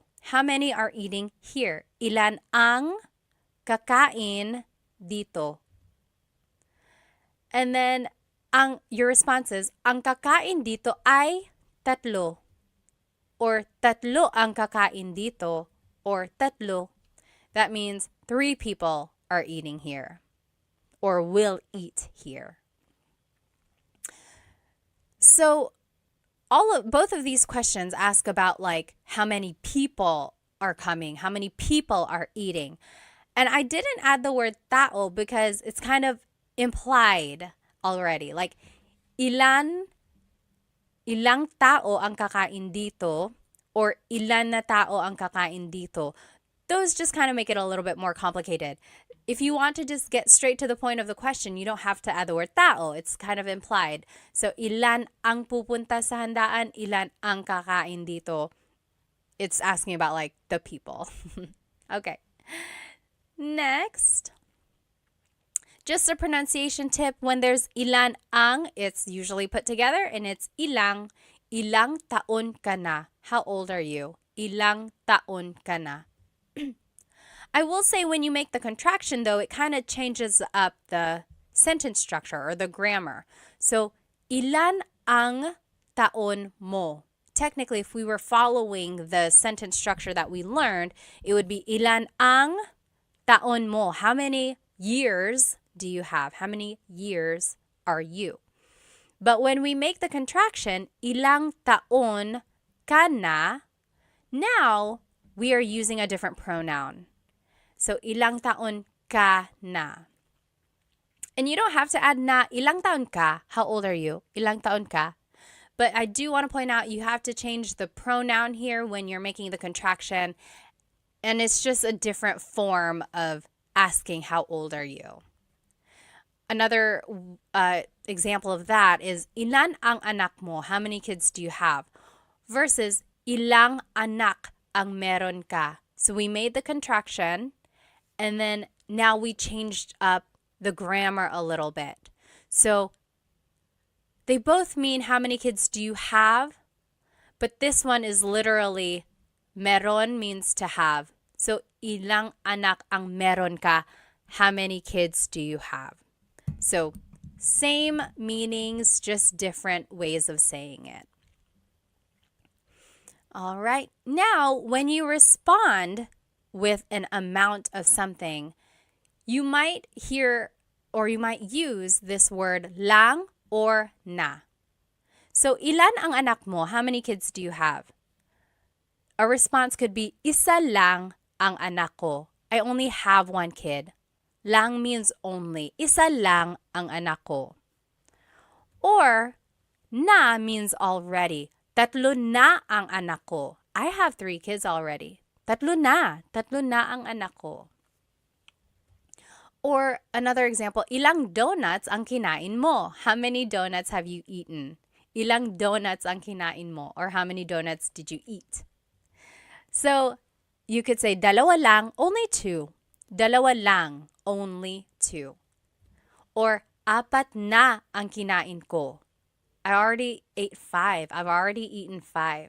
Apat na ang kinain ko. So these 2 words kind of show almost like an emphasis, or they just give you an idea of how much or little something is. Only and already. Okay? Now, there are other ways to use ilan. Very interesting. So there's pang-ilan, tig-ilan, and mga ilan. So, pang-ilan is what you use when you're asking about the ranking of something or the order of something. So, for example, pang-ilan ka sa magkakapatid? In what order were you born amongst your siblings? So, were you the oldest? Were you the firstborn? Are you in the middle? Are you the last? Where were you in the order of your siblings? Pang-ilan ka sa magkakapatid? Some responses, panganay ako, I'm the oldest. Panganay ako. Pangatlo ako, I'm the third. Pangatlo ako. Or bunso ako, I am the youngest. Bunso ako. So you'll see the response usually has pang in it because the question has pang. So pang is almost like in which or where. It's just asking about like the placement of things. Okay, so here's another example. Pang-ilan ka sa contest? What place did you get in the contest? Pang-ilan ka sa contest? Here are some examples. Una ako, I was first. Una ako. Pangalawa ako, second. Pangatlo, third. So again, there's that pang prefix that you use to answer when it's a pang question. Very interesting. Next, tig-ilan means how many of each. So for example, maybe you're shopping at a store and you're like, oh, I like all of these t-shirts, but I want multiple of them. They might ask you, tig-ilan na t-shirt ang gusto mo? How many of each t-shirt do you want? For example, oh, I want 3 of the red t-shirts, 2 of the white t-shirts, 1 of the black. So, tig-ilan na t-shirt. How many of each t-shirt do you want? Your response would just be the number of it. So, dalawang pula, 2 reds, isang puti, 1 white, and so on. So, you see it's asking how many of each type of thing. Another example, tig-ilan na tsokolate ang gusto mo? How many of each chocolate do you want? So, for example, if there are M&Ms, Snickers, Twix, and so on. Tig-ilan na tsokolate ang gusto mo? You could say, tig-iisa po. I'll take 1 of each. Tig-iisa. 1 M&M, 1 Snickers, 1 Twix. tig-iisa. Or tigdadalawa po, 2 of each. 2 M&Ms, 2 Snickers, 2 Twix. Tigdadalawa. Tigdadalawa. And then tigtatatlo po, 3 of each. You get the idea. And then I want to show you that the question has na. So tig-ilan na t-shirt, tig-ilan na chocolate. And in this case, na is translating as of. How many of each t-shirt, how many of each chocolate do you want? And then just a pronunciation tip here. Tig-ilan is a homonym, meaning it can have different translations depending on how it's pronounced. So tig-ilan, when there's a hyphen in it, you have to have that glottal stop. Tig-ilan. That means how many of each. When there's no hyphen, tigilan, tigilan. It's just one word, tigilan. That means to stop. For example, tig-ilan t-shirt ang gusto nila. How many of each t-shirt do they want? Tig-ilang t-shirt ang gusto nila. That means how many of each t-shirt do they want? But if you say, tigilan mo yan, that means stop that. Okay, so again, that glottal stop is important for proper pronunciation because they mean different things otherwise. And lastly, mga ilan means about how many. Mga ilan. So, mga ilan na tao ang darating? About how many people are coming. Mga ilan na tao ang darating. You could say mga 10 tao or mga 10 na tao. There's the contraction that you can make when the adjective or when the number ends in a vowel. Just add the ng at the end. So about 10 people, mga 10 tao. And up here, I just wanted to show you, you can make a contraction again. Instead of mga ilan na tao ang darating, it's mga ilang tao ang darating. About how many people are coming. So that's just a pronunciation tip. Make that contraction to make it flow a little bit better. Another example, ilan na tao ang darating? How many people are coming? Ilan na tao ang darating? 10. So that's just to show you the difference here. Mga ilan is about how many are coming versus ilan na tao ang darating. This is like definitive. 10 people are definitely coming. Versus, mga 10, about 10. Okay, so when you add mga, it's asking about like an estimation. When you don't have mga, it's asking for a definitive answer. And then just another example of mga ilan na oras ang biyahe. Mga ilang oras ang biyahe. About how long is the trip? Mga 3 oras. It's about 3 hours. Mga 3 oras. So there is the na again, and then you can put it together so that it's just ilang. So mga ilang oras ang biyahe or mga ilang tao ang darating. All right.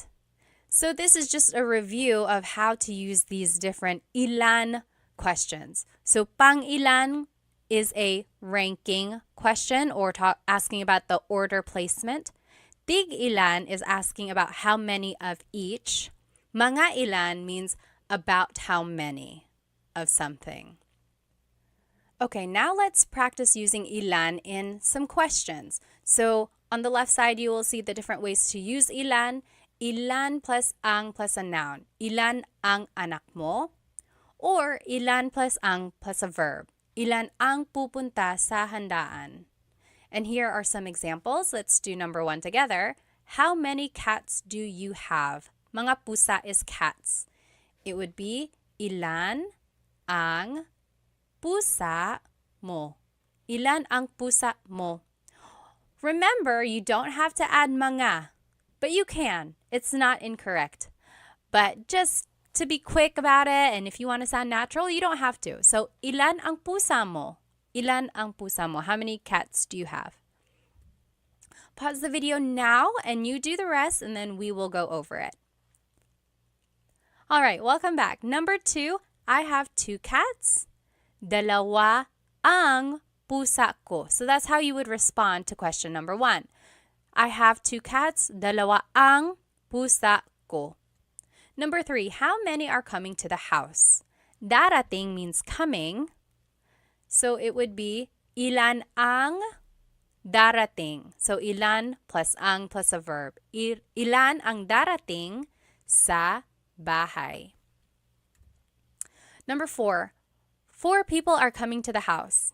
Apat means 4. So 4 people are coming to the house would be apat ang darating sa bahay. Apat ang darating sa bahay. Remember, the short answer would be apat, apat. Number 5, how many friends do you have? Kaibigan is friends. Actually, kaibigan is friend. Mga kaibigan would be friends. Ilan ang kaibigan mo? Ilan ang kaibigan mo? How many friends do you have? Also, you could say, ilan ang mga kaibigan mo? Ilan ang mga kaibigan mo? That is also correct, but remember, you don't have to add it. Number 6, I have 10 friends. 10 means 10. 10 ang kaibigan ko. 10 ang kaibigan ko. Or 10 ang mga kaibigan ko. I have 10 friends. All right. Another way to answer this, meron akong 10 mga kaibigan. So I want to show you again, there are different ways to answer. There's a long form, there's a short form, there's an even shorter form, right? Just say the number by itself. So if you hear different responses, hopefully you can recognize some of the vocabulary words and just kind of go from there. This one is a fun practice. So I want us to match the question words with the correct example. Then we're going to translate and then give a response. So on the left side are the different question words. Pang ilan, tig ilan, mga ilan. On the right side are some example questions. How many of each hat do you want? About how many balloons are we going to buy? How many drinks have you had? Like, what number is that? Or what number of drinks is that for you? So we have to match what question word would go with that question, and then we will translate. So go ahead and do that. Pause the video and see if you can match and then translate and give a response. Okay, welcome back. Let's see. This is what the answers would be. Pang ilan goes with this question. How many drinks have you had? What number is that? What number of drinks is that for you? So it's asking about like the order of your drinks and asking about just basically like where you are in your line of drinks. Tig ilan would be how many of each hat do you want? So it's asking about the amount of each. Mga ilan, about how many balloons are we going to buy? So it's an estimation. We don't know exactly. It's just about how many do you want. Okay, so hopefully you were able to match them. Now let's see if we can translate them. How many of each hat do you want? It would be, tig ilan na sombrero ang gusto mo? Tig ilan na sombrero ang gusto mo? And then your response could be, tig iisa po, one of each. Tig iisa. Next, about how many balloons are we going to buy? Mga ilan na lobo ang bibilhin natin? Or mga ilang lobo ang bibilhin natin? Your response, mga 5, about 5, mga 5. How many drinks have you had? What number is this? What number of drinks is that for you? All of that is encompassed by this one question. Pang ilan na inumin mo na yan? Pang ilan na inumin mo na yan? Pang-apat na ito. This is my 4th. Pang-apat na ito. So do you see how that one is asking about the order of your drinks or like how many you've had? And then your response is just that order. So this is the 4th. Pang-apat na ito. All right. So those were different ways to ask for how many. This next question word, alin, means which. Which. Alin. So alin ang, excuse me, alin ang plus a verb. Alin ang plus a verb. So alin ang gusto mong damit? Yung pula or yung puti? Which dress do you like? The red or the white? Alin ang gusto mong damit? Your response would just be one of the choices. Yung pula ang gusto ko. The red is the one I like. I like the red one. Yung pula ang gusto ko. Or, yung pulang damit ang gusto ko. If you want to be specific, yung pulang damit ang gusto ko. So, yung pula means the red one. Yung pulang damit means the red dress, specifically. And then I want to point out, mong up here is just mo plus nang put together. So, alin ang gusto mo ng damit? Alin ang kinain mo? Yung cookie or yung cake? Which did you eat? The cookie or the cake? So, there's alin, then ang, then a verb. Alin ang kinain mo? Yung cookie or yung cake? Which did you eat? Your response, yung cake ang kinain ko. I ate the cake. Or, kinain ko yung cake. So those are the different ways you can respond. And then, of course, you can always put things together. So, alin ang becomes aling. So, aling gusto mo? Aling gusto mo? Alin ang gusto mo? Aling gusto mo? Alin plus an adjective. Alin plus ang plus an adjective. Alin ang mas malaki? Yung bahay na pula o bahay na puti? It's kind of hard to see. Oh, there's the white house right here. It's to the left of the red house. So, alin ang mas malaki? Which is bigger?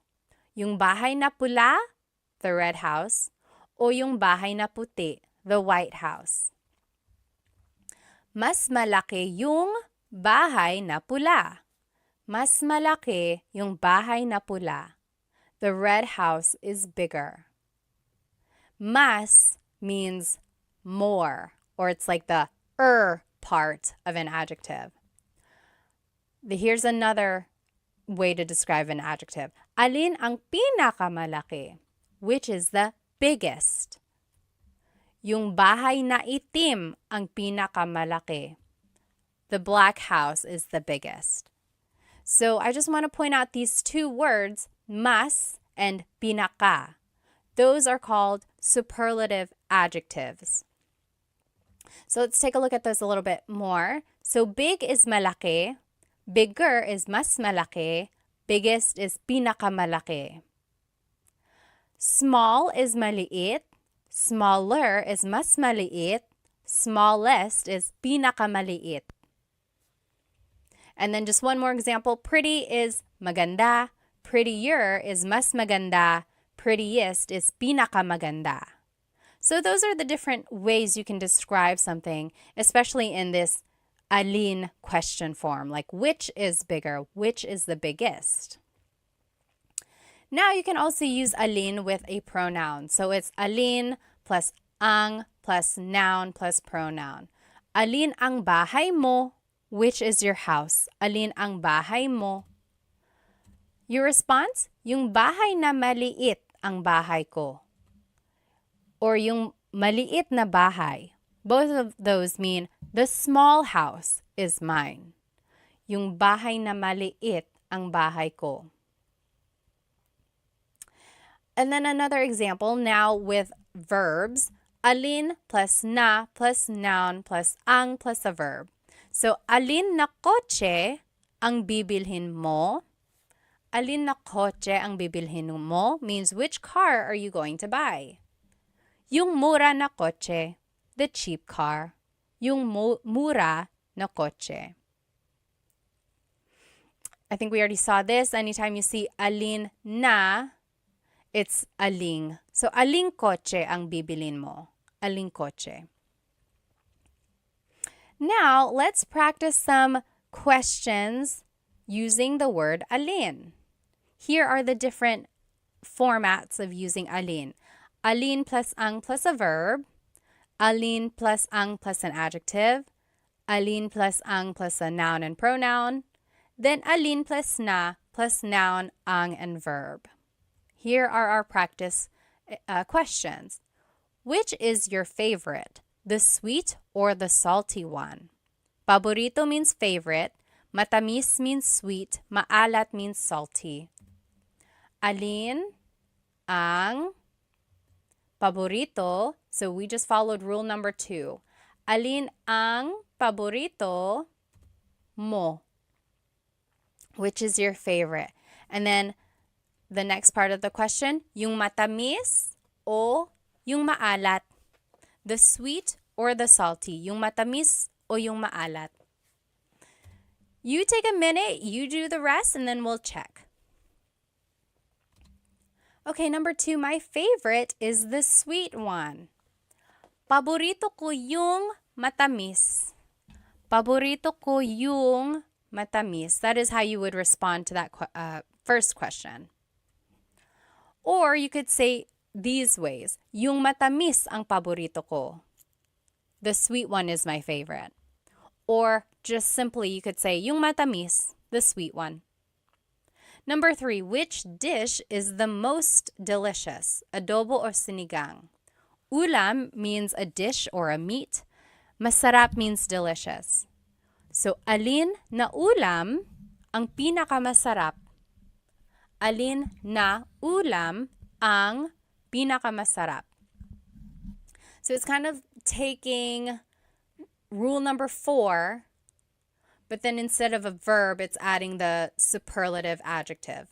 And then the choices would just be adobo o sinigang. Adobo is the most delicious dish, would be adobo ang pinakamasarap na ulam. Adobo ang pinakamasarap na ulam. So there you go. Hopefully you can see the patterns and then using some of these sentence markers when you want to add more information to your sentence. And I want you to try this Taglish tip whenever you are giving a choice. Maybe you can start using this word yung. So it's like, what do you want to watch tonight? Yung comedy or yung horror? So the comedy or the horror movie. So try using Taglish when you can. So that's one way to do that. So give choices by adding this word yung. Okay, home stretch. This is the very last question word we're going to be learning. Ba is a question word that's added to questions when it's a yes or no answer. It's interesting because ba doesn't really have a direct English translation, but you can add it to a statement and it will turn it into a question. So these are the common placements of ba. First, it goes after a noun, adjective, or a verb, or it can go before or after some pronouns, and it goes after na or pa if they appear in a phrase. So first, it can go after a noun, adjective, or verb. For example, bahay ba yan ni Sarah? Is that Sarah's house? Bahay ba yan ni Sarah? It's going after the noun. Or, mabait ba si Tita Baby? Is Tita Baby nice? Mabait ba si Tita Baby? So it's going after the adjective, mabait. Lastly, it can go after the verb. Nagluto ba si David? Did David cook? Nagluto ba si David? So it's going after the verb nagluto. Next, sometimes ba goes before a pronoun. Sometimes it goes after. Take a look at this. So subject pronouns, we already learned about these in the previous lessons. Kumakain ako means I am eating. Kumakain ako. But if you wanted to ask, am I eating? Like if you're asking yourself rhetorically, ba would go before it. Kumakain ba ako? Am I eating?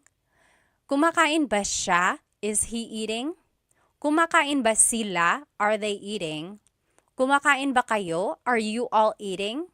Kumakain ba tayo? Are we eating? Kumakain ba kami? Are we eating exclusive? But take a look at this pronoun. Kumakain ka ba? Ka. When you are using the singular you, ka, ba goes after that.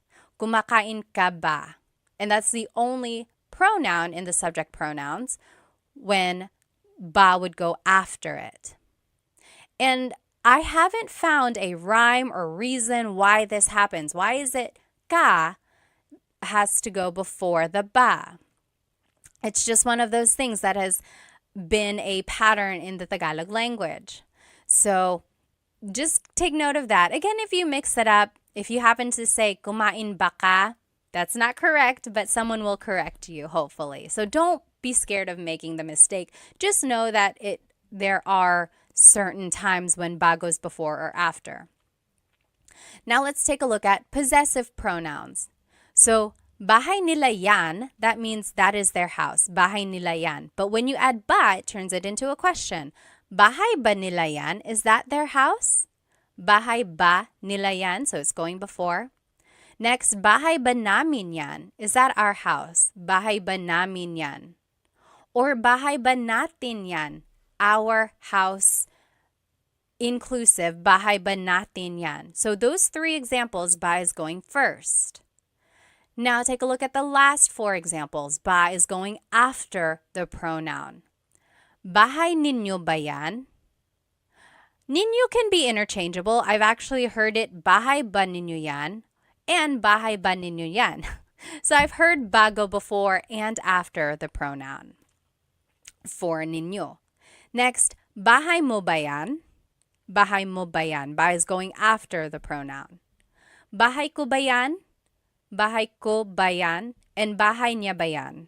Bahay niya ba yan? Niya is another pronoun where I've heard both. Bahay ba niya yan?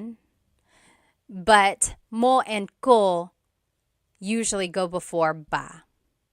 So it's tricky. This slide is just to show you that it can be tricky when using ba and pronouns. I would say practice it. Also listen to native Tagalog speakers or listen to Tagalog movies and you will see you will hear where ba naturally goes. Okay? Again, it's unclear why ba goes before or after some pronouns. And there's no rhyme or reason that I know of. If anyone knows of a reason, please let us all know because I'd love to know.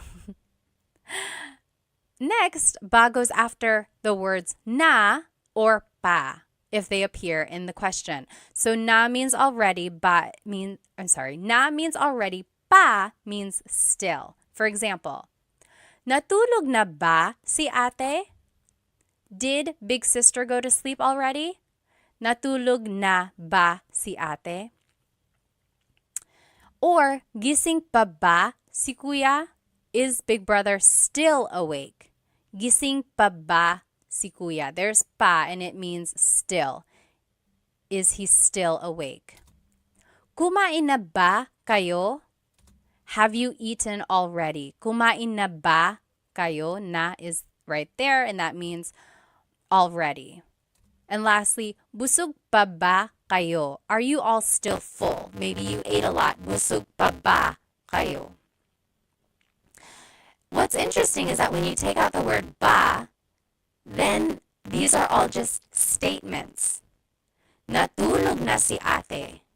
Ate is asleep already. Natulog na si ate. As soon as you add the word ba, it turns it into a question. Natulog na ba si ate? Did ate go to sleep already? Same with busog pa kayo. Busog pa kayo. You all are still full. You're full. You ate a lot. You're still full. Busog pa kayo. But as soon as you add ba, it turns it into a question. Busog pa ba kayo? Are you still full? Very interesting how this small word can make a big difference. So now here are just some other ba uses. Talaga ba means, is that so? Talaga ba? Talaga means really. And when you add ba, it means, oh really, is that so? Hindi ba, that means, is it not? So it's like, hey, these are not the right tickets. And you're like, hindi ba? It's not? And then oo ba means sure. Like, hey, do you want to come with me? Oo ba? Okay, sure. Oo ba? Now, you can add ba to any of the question words that we learned, and it kind of works as an emphasis. We already saw some of these. Ano ba means what the heck? Ano ba? Bakit ba means why with emphasis. Bakit ba? Sino ba? Like who with emphasis. Like if someone is like, hey, someone's knocking at the door, they're really knocking, they're knocking really hard, and you're like, Sino ba? Who is it? And again, same with those other question words. Saan ba? Ilan ba? Kailan ba? It's just asking it more with an emphasis. Alrighty, last set of practice questions here. Let's practice ba, and here are the placements of ba. Remember, they go after a noun, adjective, or verb. They go before or after some pronouns, and then they go after na and ba if they appear in the question. Let's do the first one. Kumain ka ng almusal. We have to change the statement into a question by adding ba. So, kumain ka ng almusal means you ate breakfast. Where would ba go? Kumain is a verb, so it would probably go after that. Let's see. Kumain ka ba ng almusal. So it actually goes after ka because it is the pronoun, one of the pronouns that go before ba. Tricky, right? It's just one of those things that we'll have to memorize. So kumain ka ba ng almusal means you ate breakfast. Did you eat breakfast? Pause the video now and then we will do the rest in just a minute. Okay, welcome back. Number 2, nasa eskwelahan na ang mga bata. The kids are at school already. Nasa eskwelahan nasa eskwelahan na ang mga bata. The answer would be, nasa eskwelahan na ba ang mga bata? Nasa eskwelahan na ba ang mga bata? So there's the word na, ba would go after that. Next, galit si nanay, mother is mad. Galit ba si nanay? Galit is in adjective, so ba would just go after that. Rule number 1. Number 4, bahay yan ni Ate Mary. That is Ate Mary's house. Bahay yan ni Ate Mary. Where would ba go? It would go after the noun. Bahay ba yan ni Ate Mary? Is that Ate Mary's house? Number 5, aso mo yan. That is your dog. Aso mo yan. It would be aso mo ba yan? So tricky. You might have put ba after aso, but mo is one of those pronouns that has to go before ba. And just one of those things that we have to remember again. Number 6, pupunta dito si Luke bukas. Luke is coming here tomorrow. Pupunta dito si Luke bukas. Where would ba go?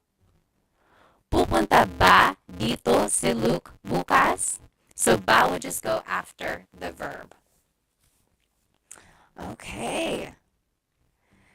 We did it. We learned all of the different Tagalog question words. There's a lot, isn't there? And there are lots of different ways to use them. But let's go ahead and review them. So ano means what? Ano. Bakit, why, bakit. Saan, where, saan. Kailan, when, kailan. Sino, who, sino. Kanino, whose, kanino. Paano, how, paano. Ilan, how many, ilan. Alin, which, alin. Ba is a question word. Ba. And then just to recap, here is everything we did in class today. We learned the different Tagalog question words. We learned the question formation of these words. We also practiced some responses. We also learned some common questions. And then we did a lot of practice questions as well. Thank you so much for spending some time with me today. If you have any questions, please go ahead and write them in the comments, and then I will try to answer them. Otherwise, I hope to see you in the next class. Paalam!